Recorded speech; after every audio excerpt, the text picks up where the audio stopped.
Hi hello నేను మీ చిన్ని. ఈరోజు ఆనపకాయ దప్పలం అయితే చేస్తున్నా. దప్పలం ఏంటా అనుకుంటున్నారా? అదేనండి, ఆనపకాయ పులుసు.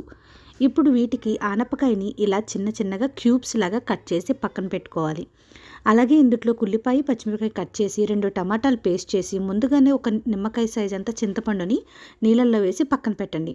ఇప్పుడు ఒక పాన్ కాదండోయ్, మేమైతే దీన్ని దాకా అంటాము, మూకిడ అంటారు, చాలా రకాల పేర్లు పిలుస్తారు. కానీ ఈ పులుసుని ఇలాంటి దాంట్లోనే చేస్తేనే దాని రుచి పెరుగుద్ది.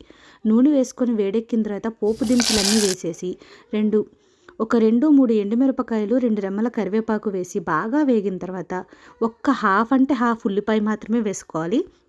ఆ ఉల్లిపాయ కూడా చక్కగా వేగిన తర్వాత మనం పేస్ట్ చేసుకున్న టమాటో ప్యూరీని కూడా వేసేసి అది కూడా ఆయిల్ సపరేట్ అయ్యి చక్కగా పచ్చివాసన పోయేంత వరకు మగ్గించుకోవాలి.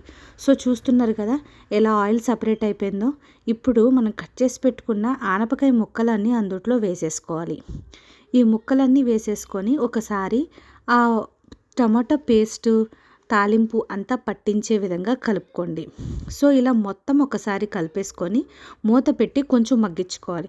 చూసారా, ఆనపకాయ ముక్కలు కొంచెం సాఫ్ట్ అయినాయి. ఈ స్టేజ్లోనే కొంచెం ఉప్పు, పసుపు, కొంచెం కారం అలా కూర మొత్తంకి కలిసేలాగా కలిపేసుకోవాలి.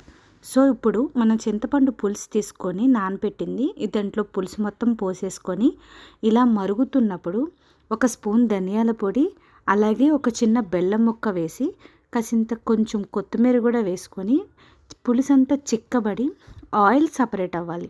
సో చూసారు కదా, ఇప్పుడే కొంచెం ఆయిల్ అయితే సపరేట్ అవుతుంది. కొత్తిమీర అన్నీ వేసేసుకున్నాం. ఇది మరుగుతున్నప్పుడు వచ్చుద్దండి వాసన, సూపర్ ఉంటుంది అనమాట. దీనికైతే పులుసుకి కాంబినేషన్ ముద్దపప్పు వేసుకొని తింటే అదిరిపోద్దండి. సో మస్ట్గా ట్రై చేయండి.